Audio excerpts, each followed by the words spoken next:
नारायणहिटी राजदरबार कहिले निर्माण भयो? यो राजदरबारलाई किन नारायणहिटी राजदरबार भनिन थाल्यो? राजदरबारको रूपमा स्थापित नारायणहिटी राजदरबारबाट राजा ज्ञानेन्द्र किन केही नबोली बाहिरिए? यसबारे आजको कार्यक्रममा चर्चा गर्नेछौं। विश्वास छ सदाझै यो कार्यक्रमलाई पनि उत्तिकै मन पराइदिनुहुनेछ।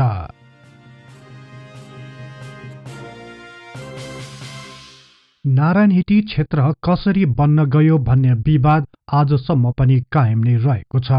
केही लेखक तथा इतिहासकारहरूका अनुसार यस क्षेत्रमा नारायणको मन्दिर मल्लकालदेखि नै रहेको, तर यही मन्दिर नजिक रहेको ढुङ्गेधारा अर्थात् हिटी भने लिच्छवी कालताका नै स्थापना गरिएको थियो।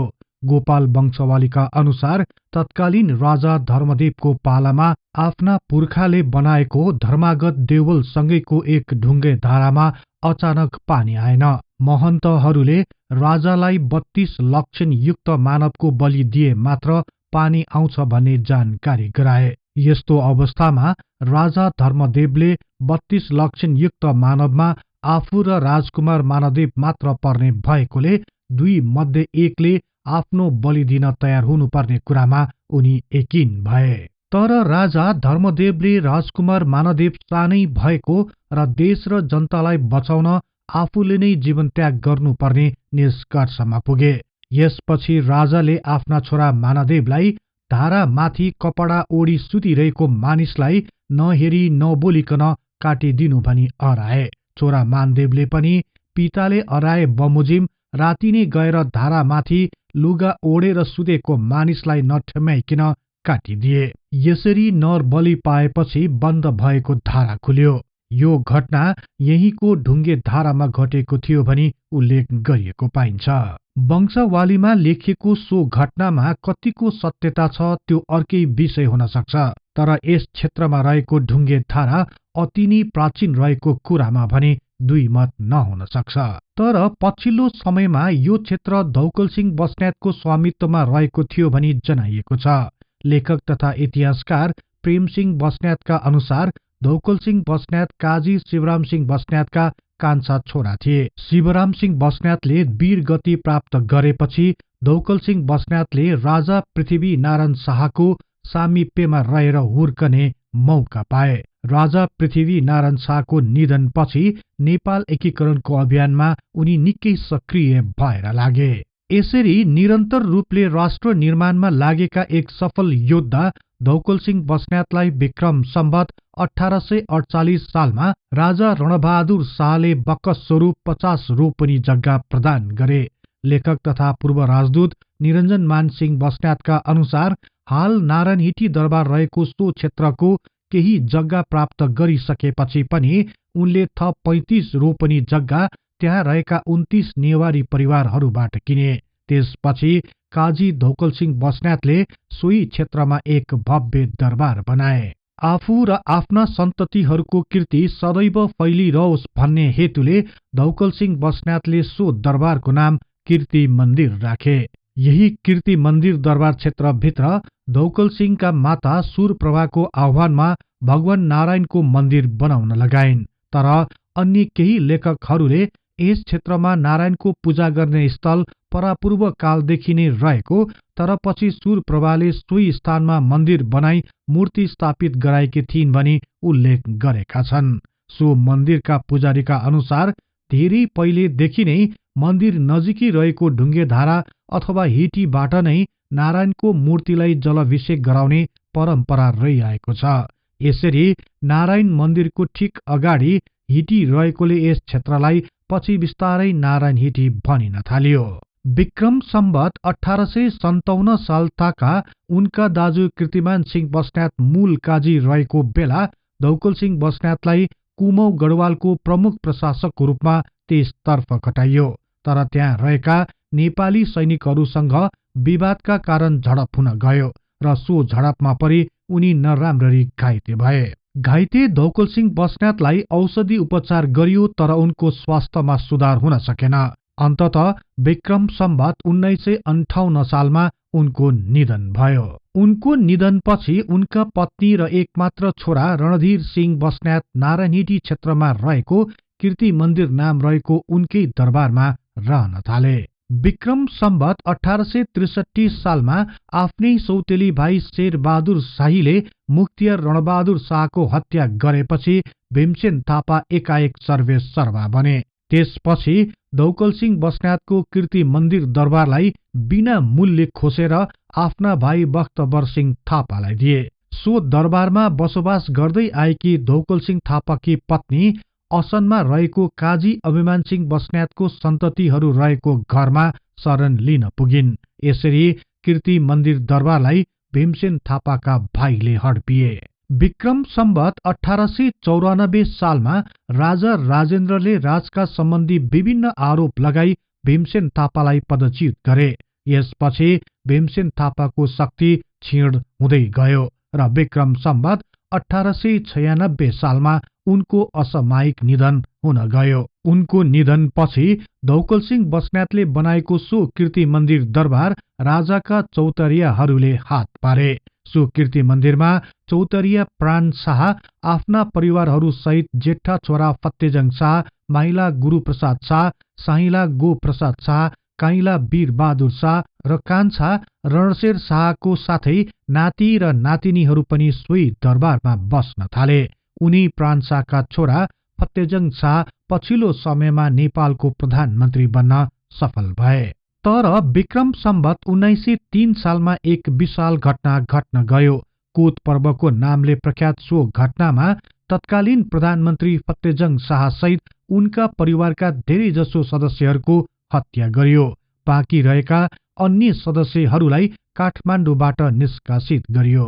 यसपछि विशेष अधिकार सहित देशको शासन सत्ता जंगबहादुरको हातमा पर्न गयो। सोही बेला चौतरिया परिवारहरूको स्वामित्वमा रहेको दौकलसिंह बस्नेतद्वारा निर्मित कीर्ति मन्दिर दरबार जंगबहादुरले जबरजस्ती हड्पिए र आफ्ना भाइ रणदीप सिंहलाई दिए। तत्कालीन कर्णेल रणदीप सिंहले कीर्ति दरबार प्राप्त गरेपछि सो भवनको जीर्णोद्धार गरे र यसमा केही अन्य भागहरू पनि जोडे। उनले यस वरिपरि रहेका क्षेत्रहरू पनि आफ्नो स्वामित्वमा पारे। तर विक्रम सम्वत 1933 सालमा जंगबहादुर राणाको मृत्युपछि रणदीप सिंह प्रधानमन्त्री तथा श्री 3 महाराज भए। यसपछि उनले कीर्ति मन्दिर दरबारलाई भव्य दरबारको रूपमा निर्माण गरे। यो समयसम्म आइपुग्दा सो कीर्ति मन्दिर दरबार नारायणहिटी दरबारको नामले चर्चित हुन थाल्यो। वास्तवमा नारायणहिटी सो क्षेत्रको नाम रहेको, तर पछि दरबारको नाम नै नारायणहिटी दरबार रहन गयो। केही लेखकहरूका अनुसार नारायणहिटी दरबारको नामबाट प्रख्यात हुन थालेपछि त्यहाँ रहेको पुरातात्विक महत्वको नारायणको मन्दिर र हिटी ओझेलमा पर्न गयो। प्रधानमन्त्री रणदीप सिंहले नारायणहिटी दरबारलाई पूरै युरोपियन शैलीमा निर्माण गरे। उनले सो दरबार एक प्रधानमन्त्रीको निवासको रूपमा मात्र नभएर राज्यकी प्रमुख शक्ति केन्द्रको रूपमा स्थापित गरे। तर विक्रम सम्वत 1942 सालमा उनकै परिवारभित्रका सदस्यहरू बीचको सत्ता संघर्षले सोही दरबारभित्र प्रधानमन्त्री रणदीप सिंहको ज्यान लियो। उनको निधनपछि वीर शमशेर प्रधानमन्त्री तथा श्री 3 महाराज बने। यसपछि पूरै नारायणहिटी क्षेत्र प्रधानमन्त्री वीर शमशेरले आफ्नो अधीनमा लिए। उनले विक्रम सम्वत 1942 सालको माघ महिनामा दौकल सिंहले स्थापना गरेको र रणदीप सिंहले जीर्णोद्धार र थप गरी बनाएको विशाल दरबार जगैदेखि भत्काए। सो क्षेत्रमा अनेकौं स्वस्ति र शान्ति होम गरेपछि तत्कालीन वास्तुकलाविद जोगवीर स्थापित तथा भाजुमानलाई नयाँ दरबारको स्वरूप निर्माण गर्न हराए। यस लगत्तै नयाँ नारायणहिटी दरबारको निर्माण सुरु भयो। विक्रम सम्वत 1943 सालमा नयाँ नारायणहिटी दरबारको निर्माण सम्पन्न भयो। तत्कालीन राजा पृथ्वी वीर विक्रम शाह बसेको हनुमान ढोका राज दरबार ज्यादै साँघुरो, जीर्ण र चारैतर्फ वरपरसम्म बजार भएकोले रोग व्याधि पनि लागिरहने, ज्यादै होहल्ला पनि भइरहने भएकोले प्रधानमन्त्री वीर शमशेरले नयाँ नारायणहिटी दरबारमा राज दरबार सार्ने योजना बनाए। यस लगत्तै उनले सोही नारायणहिटी दरबारलाई राज दरबार बनाएपछि आफ्ना दुई छोरीहरू कीर्ति दिव्येश्वरी र दुर्गा दिव्येश्वरीको विवाह राजा पृथ्वी वीर विक्रमसँग गरिदिए।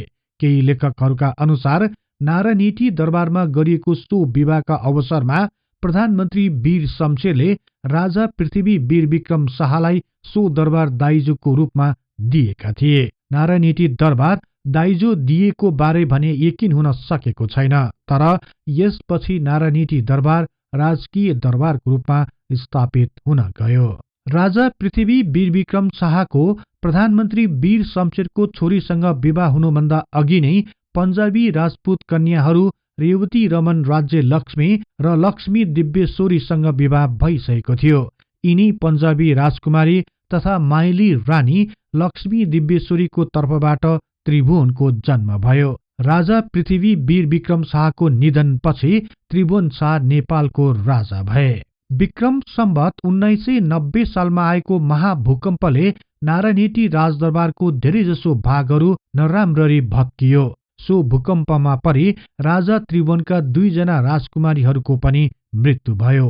त्यसपछि सो दरबारको जीर्णोद्धार गरियो। यसका साथै राजा त्रिभुवनले वास्तुकलाविद इन्जिनियर सूर्यजङ थापाको डिजाइनमा त्रिभुवन सदनको निर्माण गरे। विक्रम सम्वत 2007 साल फागुन 7 गतेका दिन राजा त्रिभुवनले नेपालमा प्रजातन्त्रको घोषणा गरे। यसपछि नारायणहिटी राजदरबार एक शक्ति केन्द्रको रूपमा स्थापित हुन पुग्यो। विक्रम सम्वत 2011 सालमा त्रिभुवनको मृत्यु भएपछि महेन्द्र शाह राजा भए। राजा महेन्द्रले विक्रम सम्वत 1942 सालमा वीर शमशेरले निर्माण गरेको र विक्रम सम्वत 1990 सालको भूकम्पपछि जीर्णोद्धार गरिएको नारायणहिटी दरबारलाई पुरै भत्काउने विचार गरे। यसको लागि विक्रम सम्वत 2016 सालमा राजा महेन्द्रले नयाँ भव्य दरबार बनाउन विदेशी आर्किटेक्ट इन्जिनियरहरूलाई भवनको डिजाइन बारे प्रस्ताव पेश गर्न आह्वान गरे। सो बेला केही विदेशी कम्पनीहरूले दरबारको स्वरूप सहितको प्रस्ताव राजदरबार सचिवालयमा बुझाए, जसमध्ये चटर्जी एन्ड पोक कम्पनीले प्रस्तुत गरेको डिजाइनमा केही संशोधन सहित स्वीकार गरिएको जानकारी गरायो। अमेरिकी इन्जिनियर बेन्जामिन पोक सन् 1992 साल अर्थात् विक्रम सम्वत 2009 सालमा भारत आएका थिए। भारतमा इन्जिनियर विनय कुमार चटर्जीसँग मिलेर सन् 1957 साल अर्थात् विक्रम सम्वत 2014 सालमा पूर्वाधार निर्माण सम्बन्धी चटर्जी एन्ड पोक नामक एक कम्पनी खोले। बिस्तारै सो कम्पनी पूरी भारतमा प्रख्यात बन्न गयो। सोही कम्पनीले बुझाएको प्रस्तावबाट राजा महेन्द्र निकै सन्तुष्ट भए। विक्रम सम्वत 2018 सालमा बेन्जामिन पोक स्वयं राजा महेन्द्रलाई भेट गर्न नेपाल आए। त्यसपछि नयाँ राजदरबार बनाउने योजनाले अन्तिम रूप लियो र विक्रम सम्वत 2020 सालमा निर्माण कार्यको थालनी भयो। सो भवनको निर्माण कार्यमा सघाउन नेपालको तर्फबाट इन्जिनियर शंकरनाथ रिमाल खटिए। विक्रम सम्वत 2026 सालमा नयाँ आधुनिक शैलीको नारायणहिटी राजदरबारको निर्माण सम्पन्न भयो। 40,820 वर्गफुट क्षेत्रफल ओगटेको सो दरबार 52 कोठा सहितको अत्याधुनिक र भव्य दरबार बन्न गयो। राजा महेन्द्रले नारायणहिटी दरबारलाई एक राष्ट्रिय प्रतीकको रूपमा स्थापित गर्न चाहन्थे। यही भएर उनले सो दरबारलाई अति विलासिताको रूपमा नभएर दरबारभित्रका हरेक कोठालाई देशको चिनारीको रूपमा प्रस्तुत गरे। त्यहाँ उनले कुनै पनि प्रकारको अनावश्यक अति आरामदायी र विलासिता झल्किने वस्तुहरू जडान गरेनन्। यसरी राजदरबार राष्ट्रिय प्रतीकको रूपमा निर्माण गरेपछि राजा महेन्द्रले विक्रम सम्वत 2027 साल ताका सो दरबार श्री 5 को सरकारलाई बिक्री गर्ने योजना बनाए। राजा महेन्द्रले सो भवन राष्ट्रिय सम्पत्ति भएकोले सो सम्पत्तिको अधिकार पनि राष्ट्रको नाममा हुनुपर्छ भन्ने आशय राख्थे। केही लेखकहरूका अनुसार नारायणहिटी राजदरबार राजा महेन्द्रले श्री 5 को सरकारलाई 7 करोडमा बिक्री गरेका थिए। यस विषयमा तत्कालीन संसदमा सांसदहरूबीच निकै बहस भएको थियो।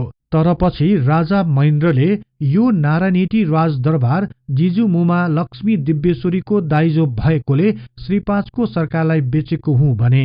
तर केही लेखक तथा इतिहासकारहरूका अनुसार राजा महेन्द्रका आफ्नै जिजुमुमा अर्थात् पृथ्वी वीर विक्रम शाहका माइली रानी लक्ष्मी दिव्येश्वरी पञ्जाबको राजकुमारी भएकीले उनले दाइजो स्वरूप नारायणहिटी राजदरबार पाउने सम्भव नै थिएन। तर पछि वीर शमशेरका छोरीहरूसँग पनि पृथ्वी वीर विक्रम शाहको विवाह भएकोले तत्कालीन राणा प्रधानमन्त्री वीर शमशेरले आफ्ना छोरीहरूको लागि सो दरबार दाइजोमा दिएको कुरालाई भने नकार्न सकिन्न। तर यसबारे यकिनका साथ भन्न सकिने कुनै अभिलेखहरू पनि प्राप्त भएका छैनन्। जे जस्तो भए तापनि राजा महेन्द्रले नारायणहिटी राजदरबार श्री 5 को सरकारलाई बेचेपछि सो दरबार पूर्णतया नेपाल सरकारको स्वामित्वमा रहन गयो। शाह राजाहरूले आफ्नो राजकीय कार्यालयको रूपमा नारायणहिटी राजदरबारलाई प्रयोग गरे तापनि सो क्षेत्र र दरबार नेपाल सरकारको अधिकार क्षेत्रभित्र पर्न गयो। यसपछि सोही दरबारभित्र विक्रम सम्वत 2058 सालमा राजदरबार हत्याकाण्ड हुन गयो। दरबार हत्याकाण्डपछि ज्ञानेन्द्र शाह राजा भए र उनले नारायणहिटी दरबारलाई नै राजदरबार बनाए। तर विक्रम सम्वत 2062-63 को आन्दोलनबाट राजतन्त्रको अन्त्य हुन गयो। सरकारी स्वामित्वमा रहेकै कारण 2065 साल जेठ 29 गतेका दिन तत्कालीन राजा ज्ञानेन्द्र केही नबोली नारायणहिटी राजदरबार छोड्न बाध्य भए। यसपछि राष्ट्रको नाममा रहेको नारायणहिटी राजदरबार संग्रहालयको रूपमा स्थापित हुन गयो। यहाँहरूलाई यो कार्यक्रम कस्तो लाग्यो कृपया कमेन्ट बक्समा लेखी पठाउनुहोला। यस्तै तथ्य इतिहासको लागि हिस्ट्री इन नेपाली च्यानललाई सदैव सम्झनुहोस्। इतिहासको कुनै पनि कालखण्ड बारे तपाईलाई सुन्न र बुझ्न चाहना राख्नु भएको छ भने तल रहेको कमेन्ट बक्समा उल्लेख गर्नुहोस्। हामी सो बारे प्राथमिकताका साथ कार्यक्रम बनाउने नै छौं। जाँदा जाँदै यस च्यानललाई लाइक, शेयर र सब्स्क्राइब गर्दै बेल आइकनमा क्लिक गरी हाम्रो यो तथ्य इतिहासको बारेमा ज्ञान प्रसार गर्ने लक्ष्यलाई साथ दिनुहोस् भन्दै अर्को कार्यक्रममा फेरि भेट्ने बाचा गर्दै अहिलेलाई बिदा हुन चाहन्छु। हवस् त, नमस्कार।